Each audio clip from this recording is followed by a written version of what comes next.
Hello students, आज हम पढ़ेंगे ideal gas equation. Previous video में हमने पढ़ा था कि कौन कौन से लॉज होते हैं, उन्हीं लॉज से मिलकर बनी होती है हमारी आइडियल गैस इक्वेशन। क्या होती है चलिए देखते हैं इसको। देखिए, हमने पढ़ा था बॉयल्स लॉ। बॉयल्स लॉ में हमने क्या पढ़ा था? P is inversely proportional to V। चॉस लॉ में हमने पढ़ा था V is directly proportional to T, and then Gay Lussac's law या प्रेशर टेम्परेचर लॉ में हमने पढ़ा था P is directly proportional to T। ठीक है ना? अच्छा, अब ध्यान से देखो आप, हमने क्या करा? इनको मिला लिया। क्या करा? इनको मिला लिया। कैसे मिलाया? हमने एक ये उठाया और एक ये उठाया। ठीक है, ये देखो आप, एक ये और एक ये। P is proportional to T upon V। ठीक है ना? ये सब किसके पे चल रहा है? फॉर 1 मोल, 1 मोल के लिए चल रहा है। ठीक है ना? इसको मैं थोड़ा और सिंप्लीफाई कर दूं। P भी is proportional to KT।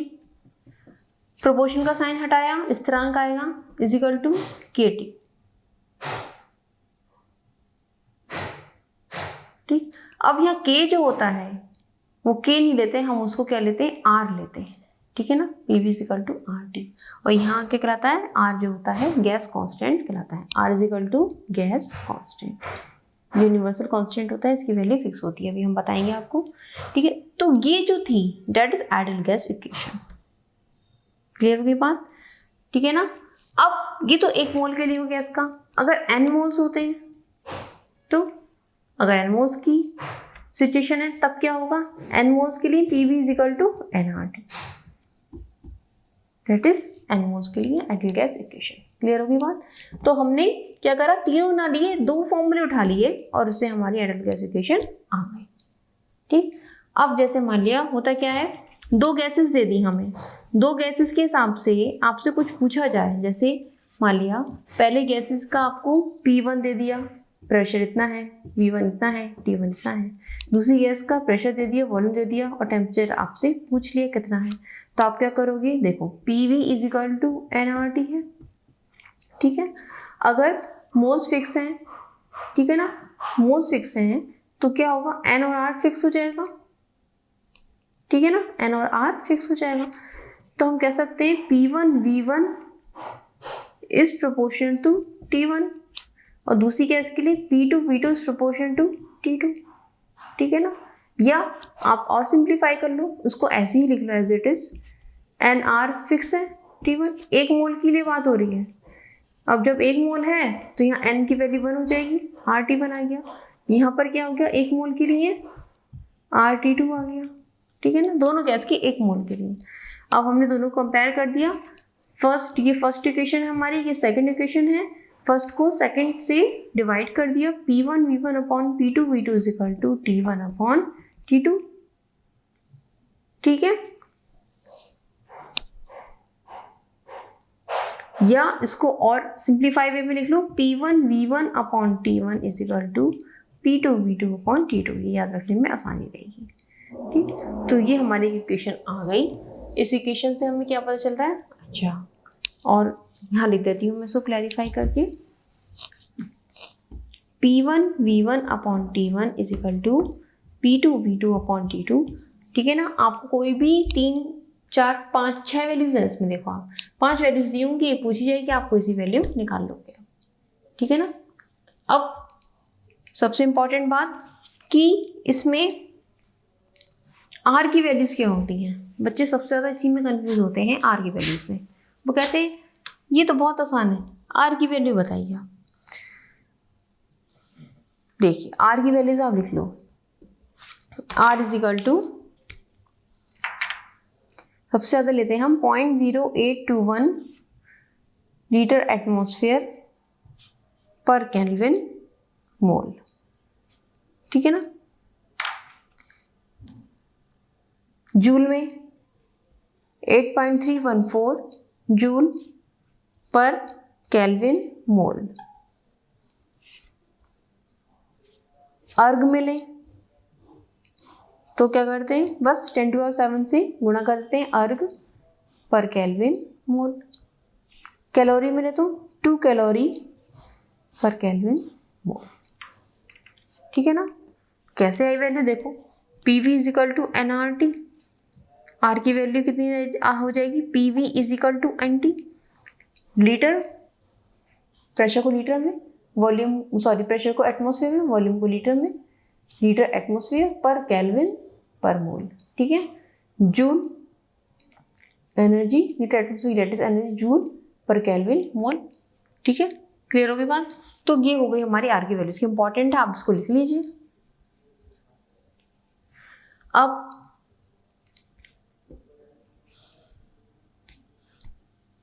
Question एक ये भी पूछा जाता है कि एक मोल जो आइडल गैस होती है एसटीपी पर कितना वॉल्यूम ऑक्युपाई करती है। एसटीपी क्या होता है, स्टैंडर्ड टेम्परेचर एंड प्रेशर। भाई कितना होता है एसटीपी, एसटीपी पर टेम्परेचर होता है 273 केल्विन और प्रेशर होता है 1 एटमॉस्फेयर। ठीक है ना। अब इस पे कितना होता है इसका वॉल्यूम, गैस का वॉल्यूम फिक्स होता है 22.4 लीटर। ये आप लिख लो, एसटीपी पर जो वॉल्यूम होता है ये फिक्स होता है, यूनिवर्सल होता है 22.4 लीटर। चाहे कैसी भी गैस हो, हाइड्रोजन हो, नाइट्रोजन हो, कार्बन डाइऑक्साइड हो, कैसी भी गैस हो, एसटीपी पर उसका वॉल्यूम कितना होगा 22.4 लीटर। क्लियर हो गई ये बात, कोई डाउट तो नहीं है। ठीक है, नोट कर लिया आप सबने।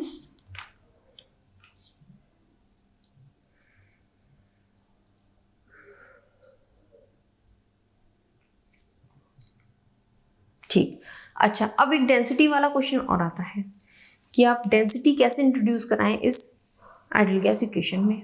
तो कैसे होता देखते हैं।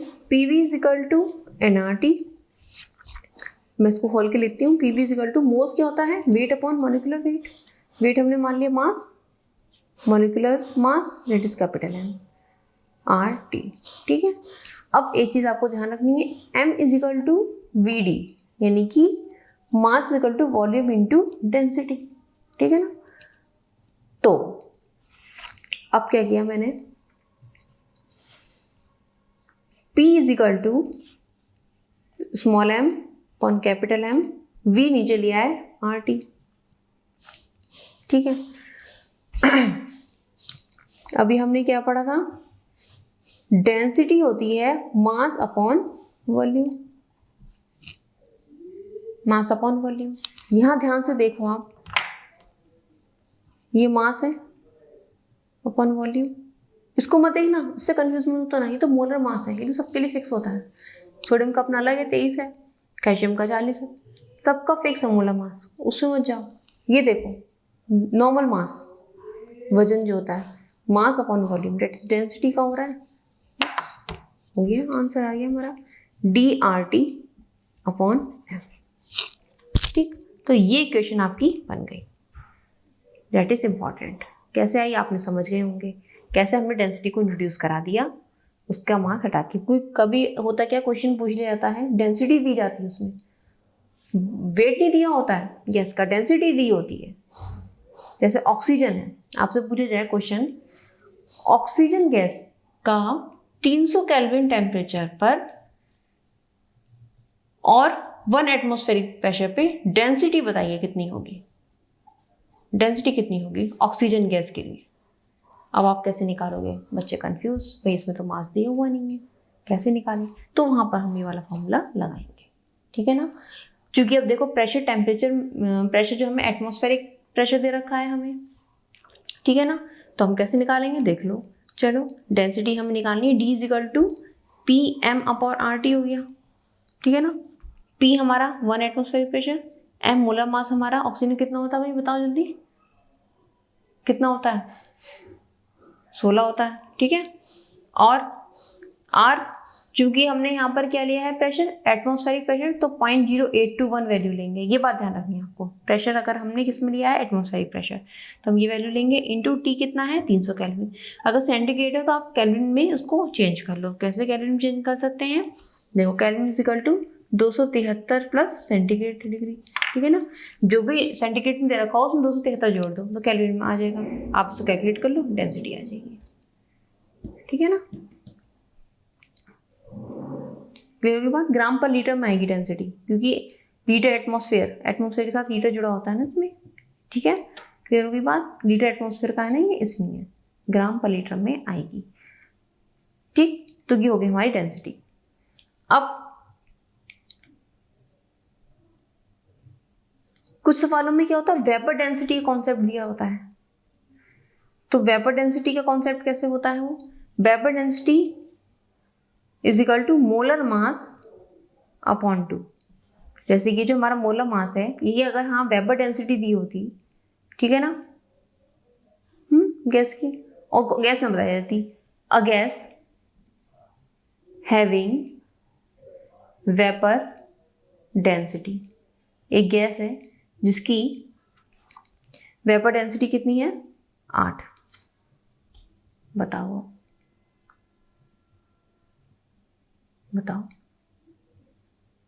तब कैसे निकालेंगे, कुछ नहीं करना है। Molar mass is equal to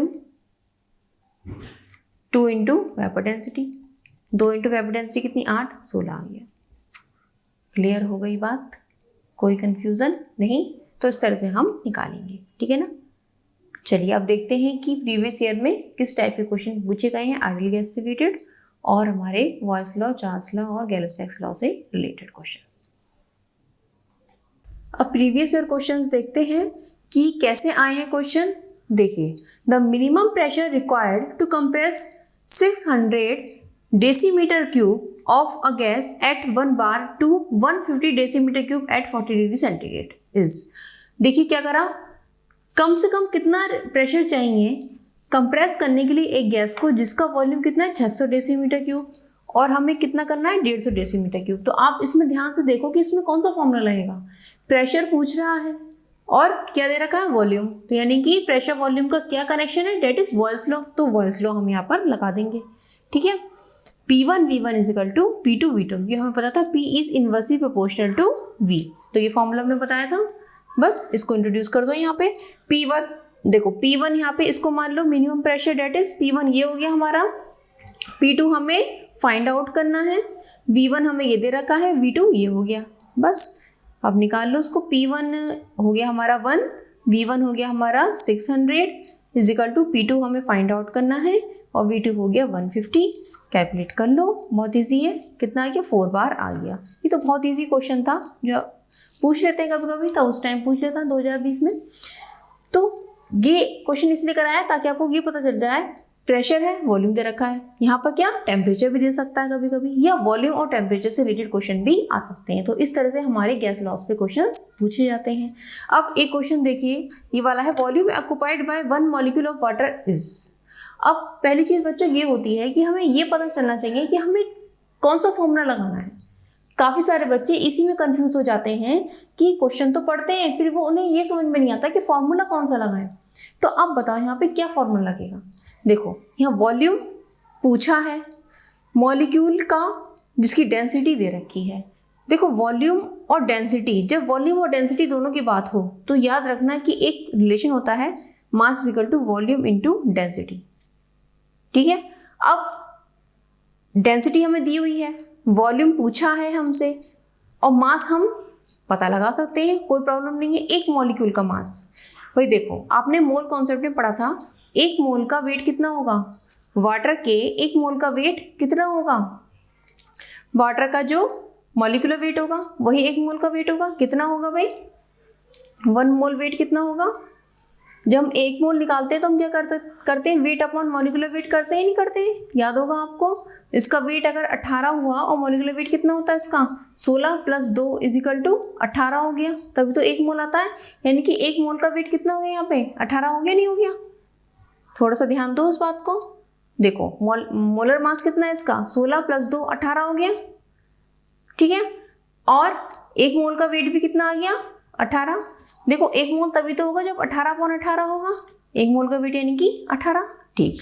तो अब यही फॉर्मूला हम लगा देंगे इसमें, m is equal to VD, m हो गया 18 ग्राम, वॉल्यूम हमें निकालना है, डेंसिटी हमें 1 दे रखी है, ठीक। लेकिन अब यहाँ ध्यान दो आप, ये क्या है, डेट इज 1 मॉलिक्यूल। बच्चे इसी में गलती करते हैं, 1 मॉलिक्यूल नॉट 1 मोल। वॉल्यूम पूछता 1 मोल तो हम इस तरह से निकालते, लेकिन पूछा क्या है 1 मॉलिक्यूल। अब mass of 1 molecule, mass of 1 molecule of H2O, वो मास क्या होगा? 1 मोल का मास कितना है? 18। 1 मोल में कितने मॉलिक्यूल्स होते हैं? 1 मोल में कितने मॉलिक्यूल्स होते हैं?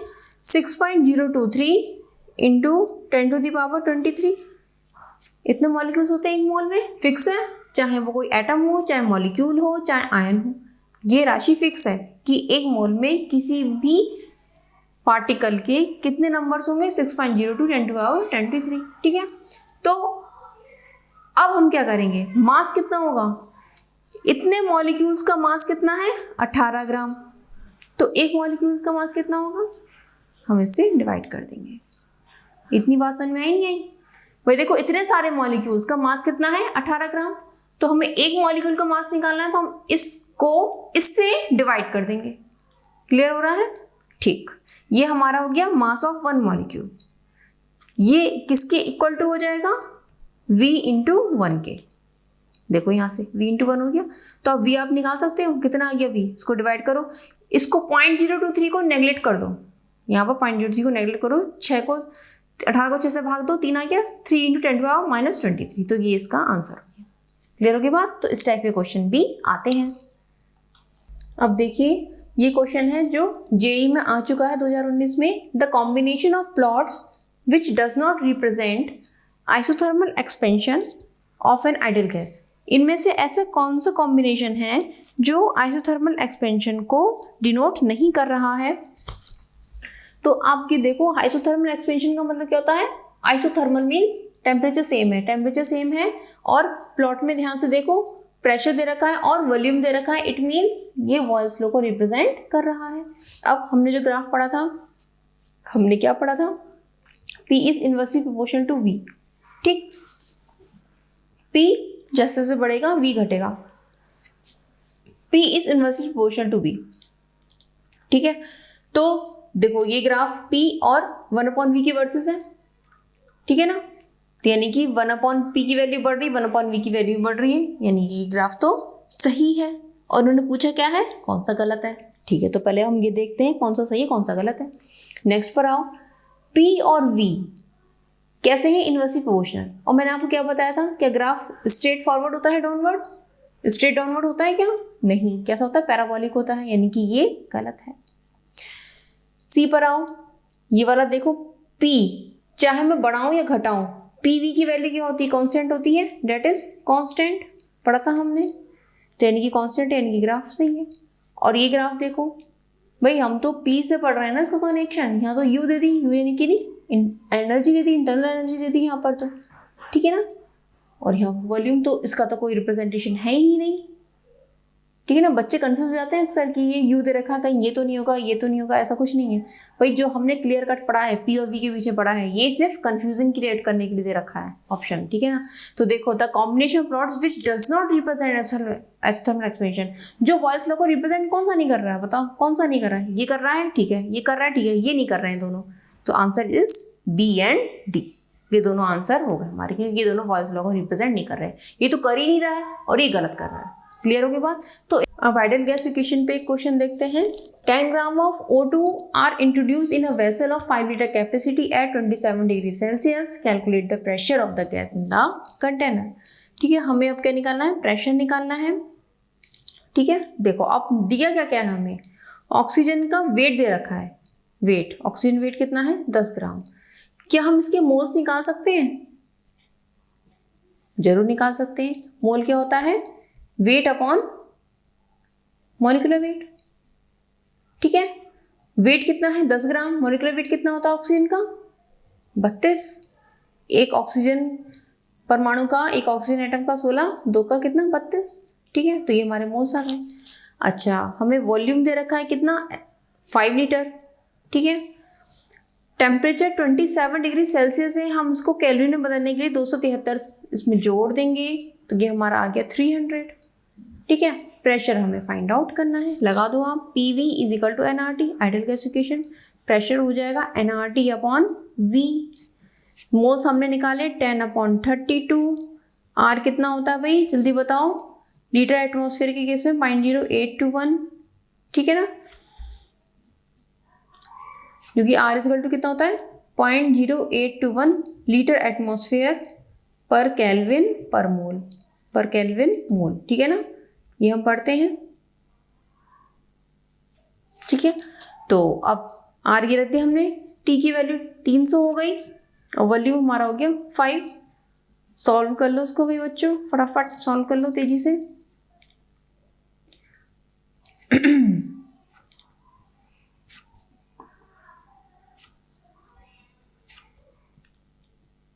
आ गया होगा कुछ बच्चों का आंसर, तो इसको आप सॉल्व कर लेना, ठीक है ना। आपका जो आंसर आएगा वो प्रेशर हो जाएगा एटमॉस्फेरिक प्रेशर, ठीक है। तो इस टाइप के सवाल होते हैं जो आपके आते हैं, ठीक है ना। चलिए आप और सॉल्व करिए क्वेश्चंस, नेक्स्ट वीडियो में मिलते हैं, तब तक आप पढ़ते रहिए। All the best.